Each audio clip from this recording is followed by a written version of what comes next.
Welcome to the Making of YOR, a podcast where we turn ideas into game mechanics for our upcoming tabletop RPG, YOR. If you'd like to stay up to date on the developments of YOR, head over to our Discord. Link is in the description. And we're back. Welcome back, everybody. Yep. Time to party hardy with the druid. Yep, more tier 2 classes. This is, Shocker. if you're in the middle of this grind, it ain't done. No, we got more to go. We're going to have a few more sessions of this. So we did the cleric without y'all. We went over the artificer because turns out we need to make magic item tables. Yeah, we need more work for the magic item class to be able to interact with the game. Yeah. Who knew? Cleric we did. It's cool. Tanky AF, boys. Yep. It's pretty cool. Now we need to do the druid, which is the other like mainline path coming off of Mystic. We got it at 6 HP. That feels fine. Archetypes, Shapeshifter, which is the traditional druid that can turn into animals. We have one called either Man's Best Friend or Nature's Envoy. So that one's actually going to play into a standard feature that all druids will have, which is Nature's Ally, which will do a few things but gives them a companion. This will make that companion better. And then Living Weapon, which relates to the Shillelagh. Staff, stick, walking cane, whatever you want to flavor it as, wooden piece of equipment they whack people with. Yes. So basically the way we've done this is 2 of these are going to make a feature better that the druid already has. And then 1 is going to basically expand a feature that doesn't exist currently on the druid as a standard feature, which, because I didn't want all druids to be shapeshifters. No. That feels like a specific thing a druid learns how to do. Yeah, I never liked that was like the core feature of a druid. So we've got it as 1 archetype. Anima is their resource. We've got so Nature's Ally and Shillelagh both feel cool. But now we have to make a resource generator for them. Yeah. Which we don't have because we're planning on not using quick actions to generate resource. Each tier 2 class will have its own method. Yeah. So druid needs to generate resource. I think that's probably our first step. Yeah. Do we want to put that purify, remove debuff thing on as their helping hand buff? They're like two creatures at once. Oh, sure. Well, yeah, I guess it could be that because we have healing hand, which removes a condition, which just improves normally. Yeah, I guess it depends. So purify right now feels like something that we might have to set aside until we figure out what debuffs look like. Yeah, well, so they basically already got that from the Mystic thing. So I was thinking like we buffed the Cleric's helping hand. Oh, you mean delete purify? Yeah, delete that and make it and change that feature to its helping hand buff. Yes, gotcha. Agreed. All clerics get a helping hand buff, and it's heal and damage, and we're thinking this one will allow you to have 2 targets. Yeah. So you could debuff 2, debuff 1, help 1, or buff 1, or buff 2. Yeah. Like any combination of it. All right. Helping hands now allows for 2 targets. I think that's pretty good. Yeah, and I want to go in and define more clearly some limitations on helping hands regarding its use outside of combat. Yeah.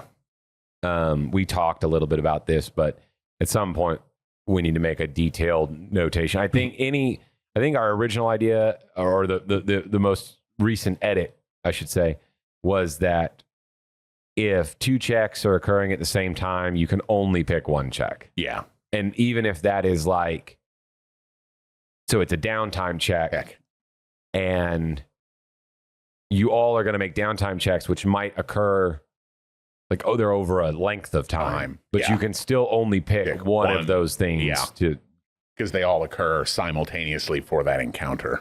So the question is, will this one allow you to pick 2? I think it will. assuming that you're going to be in the same area as your targets. Yes. Within 30 feet for most of the duration, anyway. Yeah. Okay. Cool. So that's going to be really good. That's going to really shine in downtime where the clerics might shine in combat. Yeah. This is going to really shine in downtime. You're going to want a druid in your party just because of how he buffs checks in downtime. Yeah, baby. So many potions. So many stems. Yeah. So many stems. I need stems. As you can see, we haven't been playing too much Helldivers. Shut up. Yeah. Early episodes heavily influenced by Baldur's Gate. Now Middle episodes, Deep Rock Galactic. These episodes, Helldivers. Yep. I just like killing bugs. Brash tactics. Use them or die trying. Oh, yeah. That's good. All right. So, or soundboards. Nature's Ally. So Helping Hands is just going to be a feature. You can use it like the other one. Now we need a resource generator. I mean, resource every time the creature does something feels tacky. Yeah, I mean, we've been really good so far for locking in the action to something that thematically fits with, and it feels... What could they do with Shillelagh? Agreed. That may be the one, because Shillelagh is going to be used in combat universally. Yeah. The only issue will be with that is, well, actually, no. Okay, yes. Shillelagh will work because I think for the shapeshifter, shifting into a creature will cost resource. Yes. And if that means they'll still use Shillelagh to generate the resource and then shift. And then we might make some provisions for out of combat shifting that require you to consume something. Yeah. For like an extended shift or something. Yeah. Maybe it's like your base form becomes free and then you get an advanced form for resource. And then once you get the base form for free in tier 3, you can just do it out of combat. Yeah, we might have, that would be good. Some kind of scaling system. Yeah. But some way where they can turn into a dog in the middle of the street. Yeah, something where they can turn into a simple low-level creature. Yeah, because if you can shapeshift, who doesn't want to be a bird, right? Yeah, or a weasel or... Shapeshift into like a tier 0 beast whenever you want. Yeah. At tier 2. Yeah. And then, combat form is going to be like resource. Shift into a tier 1 creature maybe for X amount of resource and a tier 2 for a greater amount. Resource, yeah. Something like that. Because I assume we'll do it the same way that D&D does of you have a new HP pool. Yeah, that's your HP pool now. Yeah, and then when you drop to 0, you just go back to your old one, which will make them crazy tanky. Oh, yeah, absolutely. But that's a typical druid trope, is that they're crazy tanky if they're shapeshifting. They're tough as nails. Yep. So, like, resource equal to your tier? Whenever they make an attack? With the Shillelagh? That feels a little too synergistic. Yeah. We have... Wizard has to give up their attack to get 2 resource. Mm-hmm. Orison makes you... I don't know, though. The fact is, we're probably not going to give a whole lot of high damage options to the druid. Yeah. So even if he generates a greater amount of resource, I don't know that that's a problem. Because he's probably not going to even get as cool or as effective things as like the cleric got. Yeah. They're probably going to be a little more simple. Yeah. His deal is going to be his companion and his helping hands. He's just an excellent assistant. He may, and then depending on how we scale his resource. Actually, you know what I think is maybe not equal to his tier. Maybe it's just 2. Maybe just 2? Maybe just 2. Okay. I mean, I know that's the same at tier now. 2, but either one, I don't care. Okay. At tier 3, we'll make a decision between should I was it just scale thinking or should it it not. would synergize well with the wooden weapon equal to your tier. Oh, yeah. Well, it's a different thing That's now gone, yeah. But I figure that's still like a +1 through, or he's like a +2, 1d6 +2 now, because it can't have like properties on it. Well, actually, what I'm thinking now, Yeah. being that how it works, is that Shillelagh will be a wooden weapon with a number of properties equal to your tier. Oh, okay. I like that. So it grows. So at tier 2, it'll have 2 properties like a weapon normally would. Yeah. And you're proficient with it. Okay, I like that.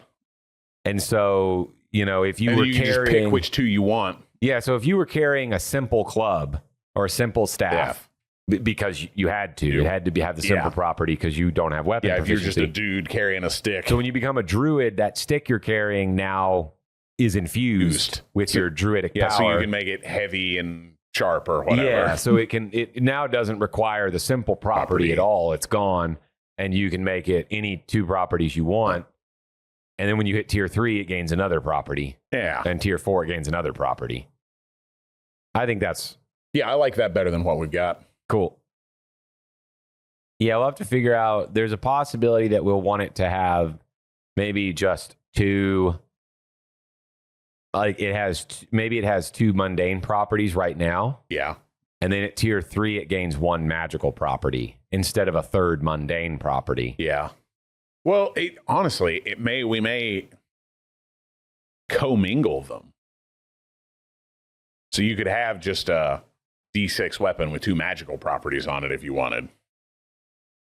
I guess it probably depends on how strong we make the magical properties versus the mundane properties. Yeah. If they're balanced fairly equally, which they probably should be, I don't think the magical properties should be inherently stronger than the mundane. Yeah, because the magical properties we have now are basically, either a duplicate of the mundane one or a damage conversion. A damage type conversion. Or because even the heavy, we decided overcomes physical damage resistance, which is really good, almost better than any magical property I could come up with. Which one? The heavy? The heavy property. Oh, yeah. Because we got rid of that overcomes 2DR. Yeah.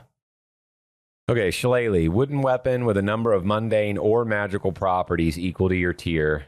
You gain resource equal to your tier when you hit an enemy creature with this weapon. Yeah. But enemy creature, so you can't try and game it. Yeah. By like whacking. Yeah, you can't just bring a pocket full of rats. Yeah. That's really always my thing. Is there some way you can use a pocket full of rats to exploit our rules? Exploit this, yes. If you can, something's wrong. Yeah, we've written them incorrectly. Yeah. Okay, so we got resource generator. Nature's ally won't consume resource. Helping hands won't, so we should maybe make 1 more feature that consumes resource. Yeah.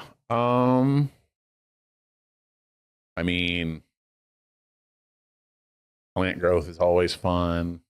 Some sort of iconic manipulation. Iconic druid spells that aren't shape-shifting. Yeah. One of them is, what is it called? Wild growth? Or no, it's the ones where you make the entangle. Oh, yeah. Entangle is like... Yeah, some sort of like terraforming ability. Yeah, top tier iconic druid power. Make terrain difficult. So some type of CC thing. Yeah.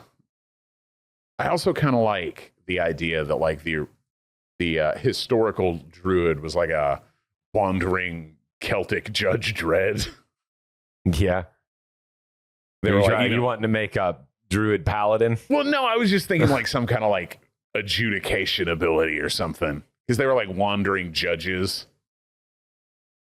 So you're thinking some type of face ability? I mean, not necessarily. It could be like a combat ability, or like a sort of like the fighters focus up or focus something or size up. Okay, so we actually could combine both. Yeah. Concepts. Okay. So it could be like nature's judgment. Yeah. And what it could be is a single target, not make the terrain rough like entangle. Yeah. Which I guess it can root people in D&D, and then is rough terrain if you're not rooted. Yeah. So it could be like a single target, like constrict. Oh, like a restrained grapple kind of thing. Yeah, like restrain and maybe deal damage Oh, per I turn. like a ranged grapple would be pretty good, especially comboing with a barbarian. Yeah, and so it wouldn't have to just be vines, although it could be thematically vines. Yeah, I mean 3 points to make a ranged grapple attempt with the terrain on somebody. Yeah, well, yeah, okay, so they're grappled and restrained. Yeah. Which obviously sets them up for all sorts of awful things. Yeah. Should it do anything other than that? Probably not at tier 1 or tier 2. Okay. How does the turn usage of it look? Do we want it to be an action or a quick action? So if it's an action, then you can't use it till turn 3. If it's a quick action, you can use it on turn 2. Yeah. And you'll be giving up your buff to use it on turn 2. But it would allow you to generate enough resource on your action on the second turn to use it. Body save. Yeah, equal to your tier. Maybe on a failed save, movement halved. Or on a successful save, movement halved for 1 turn. Yeah. Like you're covered in vines. You didn't get grappled, but... maybe move... It's 3 points. It reduces the target's movement to 0, and if they fail the save, they're restrained. Okay. So guaranteed movement 0. Yeah. So it keeps them from moving, but they could also be like tied up if they fail, which is a worse condition than not being obviously able to move. much worse. You now lose actions. Yes. Okay. So you fail the save. You are restrained, and then if you fail, then you're restrained. Do you make the save at the start? This is actually a good theme question. Okay. Are we going to make saves against persistent effects that you've already failed? Like things are happening. Are we going to make those saves at the start of their turn or at the end of their turn? Like, do they suffer? Ooh, that's a good question. I think D&D normally does at the start of the turn. Yeah. So if you fail the save, I mean, there's one side where start of the turn could work fine because something like being restrained. Yeah. If I'm going to do that first, then that means you're restrained for the rest of his teammates' turns. Yeah. So whatever benefits they can gain from you being restrained, they're going to get all of them. Yeah. Which would also be true on the other one, but it means that you're going to lose a turn. Yeah. If we do at the end of the turn, then we could just say that there is no save. What it is that you make a save on when it's cast upon you. Yes. You fail the save, and you are restrained until the end of your next turn. Bar none. Full stop. And then you're free. Yeah. It won't be maintained round over round. Yeah, it can't hold you hard enough to hold you for more than a round. But it will hold you until the end of your next turn. So you lose a turn. Yeah. That's what it is. Yeah, I like that. Just a 1 round effect. Yeah. You become restrained now, and you lose an entire turn. I like that. That feels balanced for 3 points. Yeah, that's a pretty strong... You get a benefit even if they succeed on the save, but if they fail it, that guy's either going to be killed this turn or is at least out of combat for a whole turn. Yeah. But can't be held indefinitely by it. I like that. Which is always one of the things that I'm hesitant to build is this can lock you down indefinitely. I don't think that's... Matter of fact, we have talked about growing effects, turn effects. I feel like that's not going to happen in our game. Yeah, it feels out of theme now. It feels out of theme now, and combats are occurring so quickly. I don't think that building effects that occur... Yeah, 4 rounds is going to be the end of combat. Yeah. I'm thinking we eliminate that concept altogether, and we stick to things that happen. Yeah, I mean, I think our longest combat was like 5 rounds. That was with like 8 goblins. Yeah. And even though we just went through and increased HP pools, I still don't think that it's going to result in long enough combats. That's where that feels worth it. Yeah. Especially if you're things like that you may not be able to use until the second or third round. Yeah. Yeah. They're probably just going to do their job and be done. Nature's Wrath? Yeah. Do we want it to be vines? I think just plant life or... Well, something. so what if you're in a desert? In a desert or in just a rocky mountain that doesn't really have plants around, or a city? It could be like, ribbons of dirt or rock or whatever.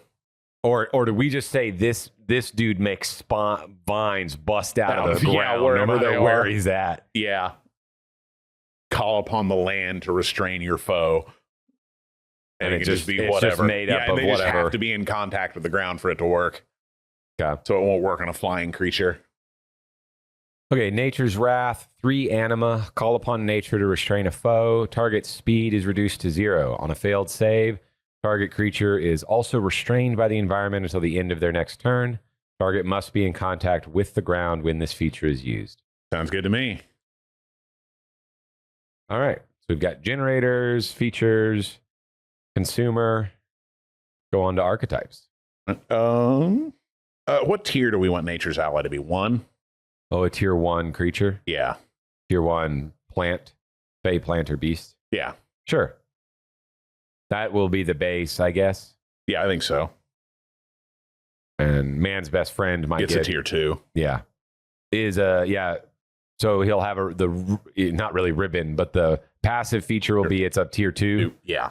And then something to consume anima. Yeah. That you can do with that creature. Sure. Probably like if it's adjacent, it can step in front of a blow for you or something. Yeah, something like that. Yeah. I was actually just do man's best friend first then. Yeah. And you think that as a feature, or you can think of something else other than defensive? I can't think of anything else, but Well, obviously, depending on what creature you pick, it's going to have different capabilities anyway. So there's going to be variation in what it can do, potentially offensively. Yeah. But I'm a little hesitant to come up with an offensive ability that might overlap with an offensive ability it already has. I think it should be defensive.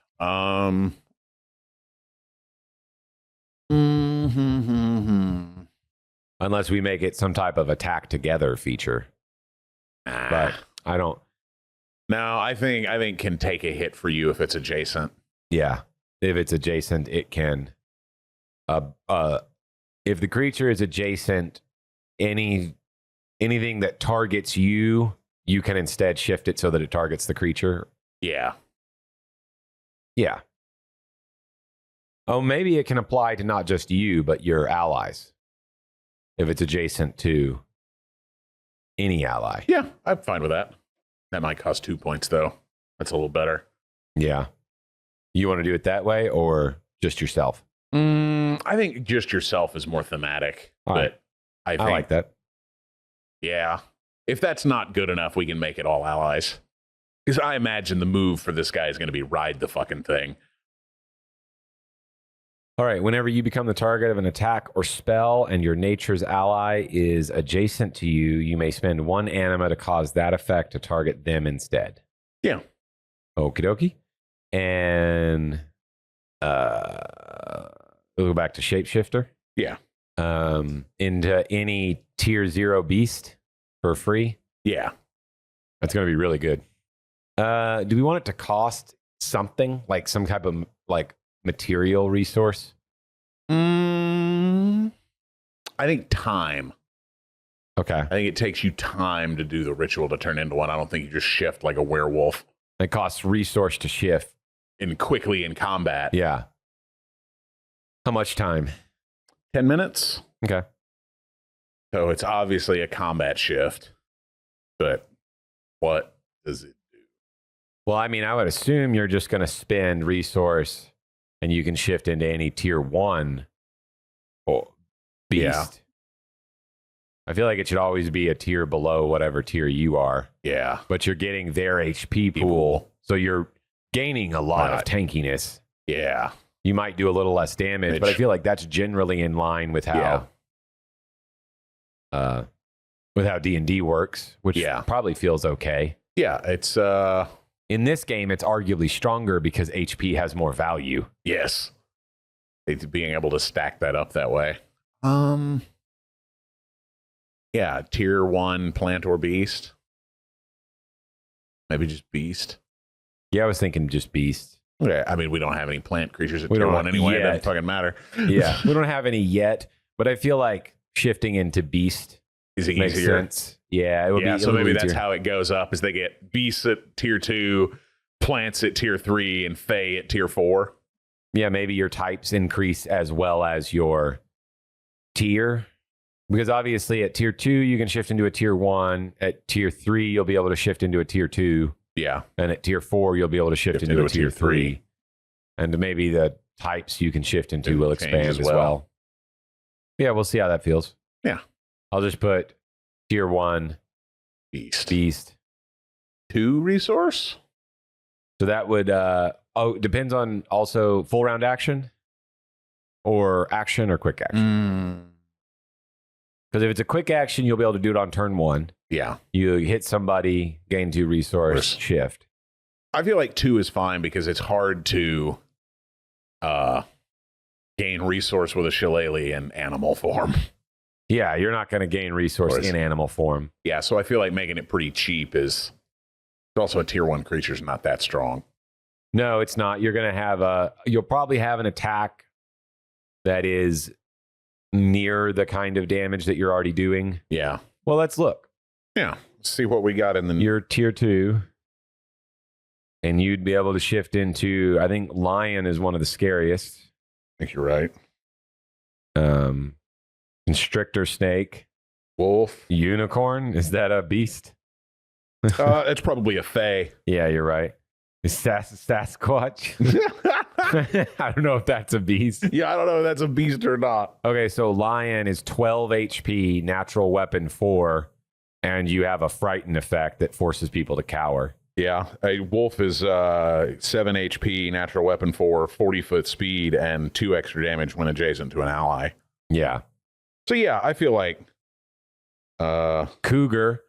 Well, you couldn't do that because dire chicken, natural weapon 5/1 or 1 damage AOE and doesn't take falling damage. Yeah. What is bear? Yeah, what is this? Where's that constrictor snake? Oh yeah, 5 HP, swims 20, natural weapon 1, constrict, make an athletics check with advantage or a body check with advantage. If the pin is maintained for 4 rounds, the target dies. Yes. So you have potentially a CC. Yeah. Grab one, dude. There's a lot of versatility in it. I like that. I think 2 points turn into an animal because that lets you shift around a lot in combat. Make it Well, you're not gaining more resource once you've shifted. Yeah.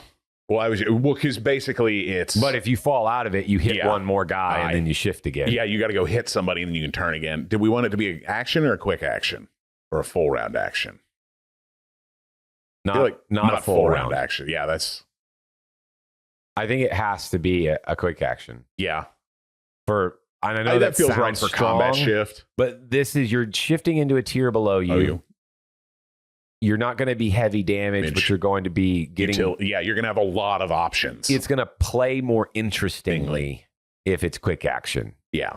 That way it happens on the first turn. You hit somebody with a shillelagh, you turn into whatever animal, and then that's all you do that turn. Yeah. You can move, potentially, but on your next turn, you get to make an action with that creature. Yeah. And I think that's better. I agree. Because you're also... The creatures, as they stand, don't allow for quick actions either. Mm-hmm. So the question also is while you're shifted, are you able to still take your buff quick action? What quick actions are available to you while you're shifted? I feel like you could probably still do the buff. Because I think that's the big difference between this being good and strong and it being mediocre. Yeah. I think still being able to do your... No, I think still do the buff is the quick action. Yeah. So you're not really able to interact with necessarily skill checks. Like most skill checks are probably blocked off from you while in this form. I mean, you can still do all the mental ones. You could make perception checks. Yeah. But you obviously, if you're a wolf, you can't make finesse checks. Well, your finesse check would be different. Yeah, what I meant is you can't the finesse check to pick a lock as a wolf is significantly higher tier than the one for the guy with thumbs. Yeah, that's what I'm getting at. There's types of checks that aren't really viable to you anymore. But it's going to be, on the DM to make that call of I don't have hands. I'm trying to pick a lock. Yeah. What tier is that? Yeah, agreed. I don't even have lips. Come on, man. Yeah, this is going to be hard. That's tier 3, at least. Tell you what, this druid shapeshifter sounds fun though. Right? Like you could really dig into this one if you wanted to. Yeah. Okay. Quick action, 2 anima. You can shapeshift into any tier 1 beast. When you use the beast stats, if your HP, I will rewrite this, but if the beast HP reaches 0, you shift back and take the rest yeah, of the you damage. shift back and take any additional damage to your human form. Yeah. You return to base form.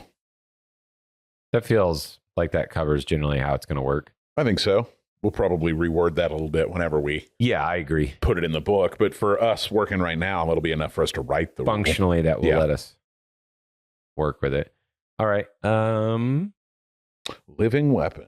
Yep. So one thing we talked about before, and I don't know, this may be something that happens at a higher tier. Yeah. But that you would be able to potentially put the shillelagh in the ground and it would grow into a tree. Oh yeah. We talked about such a concept. I don't know that that's a tier 2 feature, but some type of maybe just first you get like a flying weapon, like it just hovers around you. Is that just ribbon or can you fly with it? That sounds like a witch. It probably isn't strong enough to pick you up. Witch needs the broom that they can fly on, not absolutely. A druid. Okay. So living weapon, you've already got shillelagh, which is going to be pretty darn good on its own. Yes. How do we make shillelagh better? Or actually, we need a ribbon ability, and we need something you can consume resource on with your shillelagh better, without it just feeling like a paladin who's smiting things. Yeah. Maybe it gets some type of. Maybe this is the one that should get some type of spell-like ability. Like you can shoot something akin to magic out of your magic staff. Yeah. Well, I was thinking you could attack people far away, but that's sort of like the sorcerer has his little ghost that goes out and hits people. I think it's the same concept. Yeah. We could theme it that Flavor way. it however we want. Yeah. It could be flavored more that it has range now. Yeah. And then we can give him an expensive ability to spend all his resource on, or maybe that's the resource expenditure and he gets another ribbon. Yeah. We could give it some type of utility function potentially. Like it has. Oh, maybe it's for every 1 resource you spend, it can attack 10 feet further away and deals 1 extra damage. Extendo staff. Yeah. Go power pole. Go gadget living weapon. Yeah. Go gadget druid staff. Power pole. Extend. Okay. Let's visualize this for a second. Yeah. Is that the way we want? Well, I can imagine a few ways you could explain that. Maybe the weapon's extending out on a living vine or whatever. Or maybe you're just growing it super huge. Or maybe you've got that anime wind blade attack thing going on. Yeah. I'm just trying to visualize it at least in my head from a base standpoint. Yeah, but I'm imagining you're charging it with magic. Yeah. And, attacking from 25 feet away and doing a D6 plus 2 or 4 or whatever. It's pretty good. That's what the fighter's putting out. Just he's doing 2 of them and you're doing 1 for the cost of resource. Yeah. It'd probably be pretty it would be one of those things where you spend the resource when you make the attack action. Yeah. So it'd be action efficient too. Even if it may not look like in returns it's as good. Yeah. The action efficiency always has to be considered. Absolutely. And it would be a part of the attack action, which you were going to do anyway. Yeah. I'm thinking let's just call it I'm going to imagine it as for the sake of different maybe weird factors, I'm going to imagine it as a force bolt. Oh, maybe it's both the things. The thing you said earlier where he sticks it in the ground and then strike through the earth. Yeah. He sticks it in the ground and it comes up wherever they are. And like, yeah, they get attacked by a piece of wood. Is it that, or do we want it to feel kind of like geomancery? Yeah. Well, I don't know, because I feel like it's the shillelagh that's doing it. Yeah. I don't know. We can flavor it however, because that synergizes well with their constrict thing anyway. Yeah. Well, I was trying to picture it of like, well, you're going to have some, I know it's a narrative game. And so I'm trying to, what I mean is I want it to visually be designed to fit the most like broad. Yeah. The most like logically fit into the most broad senses of environment. Yeah. Like, what if you're in the water and you go to hit someone?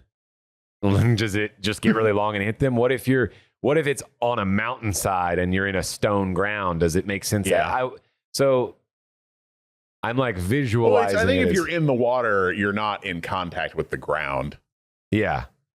So I'm thinking of it like, is there a way to like visualize it where it thematically fits with a druid, but is also usable and basically like it's not limited by like a thematic circumstance to no longer make sense? You know what I'm saying?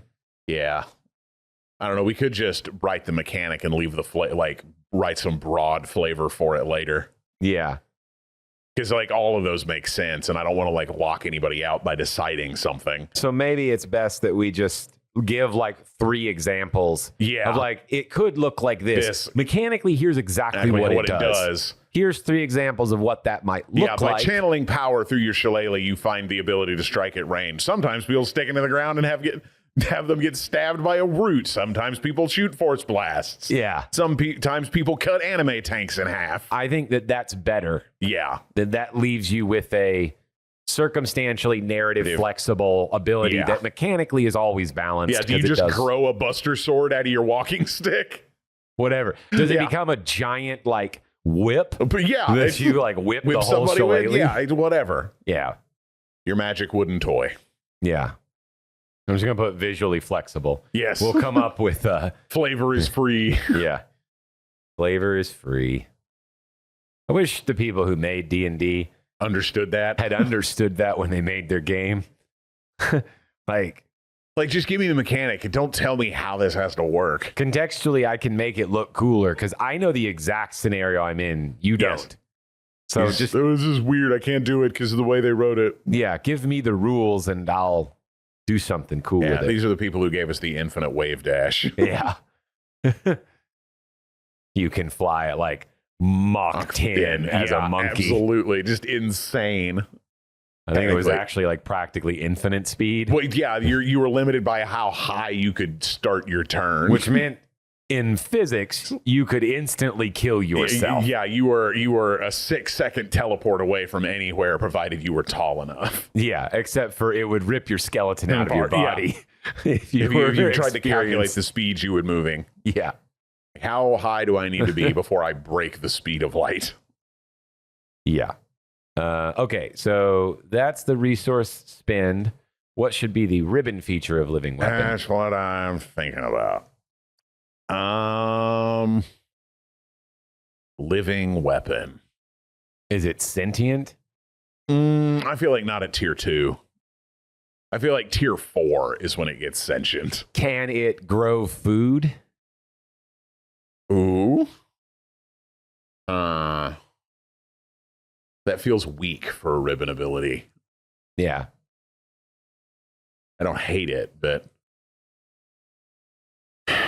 the other one gets like a permanent companion. The other one gets to turn into a creature. So what's a passive that would be really cool to have from Magic Wooden Stick? So it could be a passive.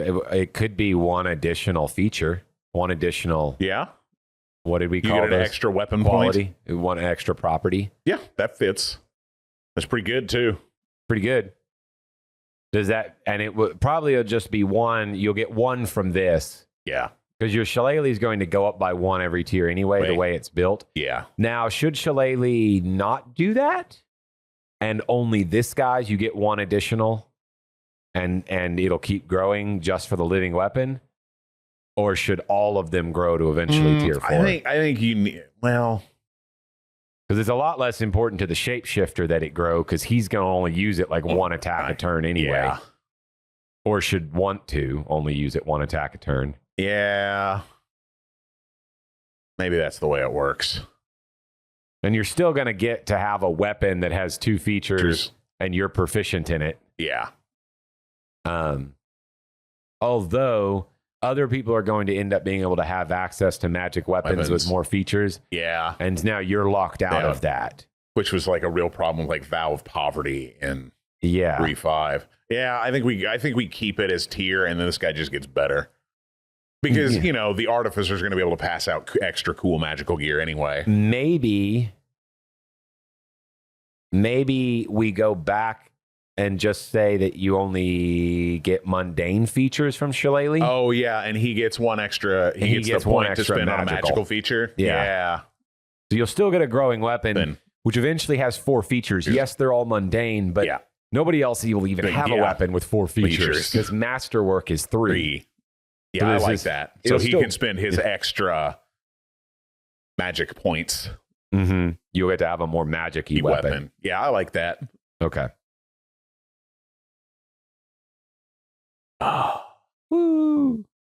Fucking did it, duder. That's what I wanted. I want to be able to play. I want to be able to play Al-Anon. Yes. The Shannara Chronicles as a druid. That dude's so cool. Yeah. And he's clearly living weapon druid. Yes, absolutely. Not shapeshifter druid. Yeah. That freaking folding sword. His super sword. What's that thing called? It's been so long since I've read those books or watched that weirdly I think it was just TV called a show. druid sword. Is it? Okay. Yeah. I think it has a name in the books, but I wouldn't swear to that. In the show, he just calls it a druid sword. I cannot get over how good that show is for being on MTV of all places. I know. It is like, if you watch it out of context, and you catch like 10 minutes in the middle of like an episode randomly, you're going to say, that show sucks. Yeah. But if you watch it, watch the whole thing. If you watch it, the whole thing, it's not great. But man, I really like it. Yeah. It's a lot of fun. For being a fantasy show on MTV, it's a perfect 10. Yeah. Graded on that curve, it's incredible. It's really fun to watch. It's better than any Shannara TV show I'd ever thought we'd get. Yeah. And I read like all those books when I was in school. Yeah. Well, no, I thoroughly entertained by it. Was always bummed we didn't get more. Yeah. Harry is my bro. Yeah. Loved Elfstones of Shannara. So good. Yeah. That was good stuff. Anything else? I mean, lots more, but I don't think any more for this session. All right. I think we finish off the Shillelagh, gains 1 magical property. Heck yeah. And now I think we just have split classes left. We got Holy Knight, Spell Sword, Witch, Scholar, and Immortal. Yeah, because we've already done Ranger. Yeah, well, thank you, all that work we did for our spellless 5e Ranger. Yeah. Gave us a little bit of a guide to start this thing. What should the Ranger get? I don't know. What did we give the Ranger before? Yeah. Remember when we fixed the Ranger? Yeah, when we were super butthurt about how bad he was. Yeah. Never released our 5e Ranger. Yeah, because quite cool. Thanks, Wizards of the Coast. Yeah. Took all the joy out of that for me. Yeah, that was a lot of fun making 5e classes. But you know what?